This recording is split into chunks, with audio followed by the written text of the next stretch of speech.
4000 సంవత్సరాల క్రితం భారతదేశంలో ఉండే కొంతమంది సాధువులు ఆధ్యాత్మిక శక్తులు పొందటానికి శారీరకంగా, మానసికంగా నియంత్రణ కోసం ప్రమాదకరమైన ఈ నైఫ్ టెక్నిక్‌ని కనిపెట్టారు. ఒక పదునైన కత్తిని నోటి ద్వారా కడుపులోకి పంపిస్తారు. ఈ ప్రక్రియ సరైన పద్ధతిలో చెయ్యకపోతే ప్రాణాలు కూడా పోయే ప్రమాదం ఉంది. అలా ఈ టెక్నిక్ ప్రాచుర్యంలోకొచ్చి ఎంతో పాపులర్ అయింది.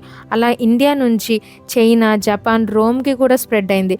వాళ్ళేమో ఈ ప్రాక్టీస్‌ని ఒక సర్కస్ ట్రిక్‌గా యూజ్ చేసుకునేవాళ్ళు. 19వ శతాబ్దంలో యూరోప్ కంట్రీస్‌కి కూడా స్ప్రెడ్ అయింది. అప్పుడే సర్జరీస్‌తో సంబంధం లేకుండా మానవ శరీరం లోపల ఎలా ఉంటుందో చూడాలనే ప్రయోగం చేస్తున్న డాక్టర్ అడాల్ఫ్ ఈ టెక్నిక్‌ని చూసి ఇన్స్పైర్ అయ్యి మిర్రర్ అండ్ లైట్స్‌ని ఫిక్స్ చేసి 47 సెంటీమీటర్స్ ట్యూబ్‌ని డిజైన్ చేశారు. ఆ ట్యూబ్‌ని నోటి ద్వారా హ్యూమన్ బాడీలోకి పంపించి సక్సెస్ అయ్యారు. మెడికల్ హిస్టరీలో చేసిన ఫస్ట్ ఎస్కోపోస్కోపీ ఇది. ఈ ఎక్స్‌పెరిమెంట్‌ని బేస్ చేసుకుని ఇన్వెంట్ చేసింది ఎండోస్కోపీ. అలా ఈ ఎండోస్కోపీ ద్వారా ప్రపంచవ్యాప్తంగా కొన్ని కోట్ల మంది ప్రాణాలను కాపాడగలుగుతున్నారు.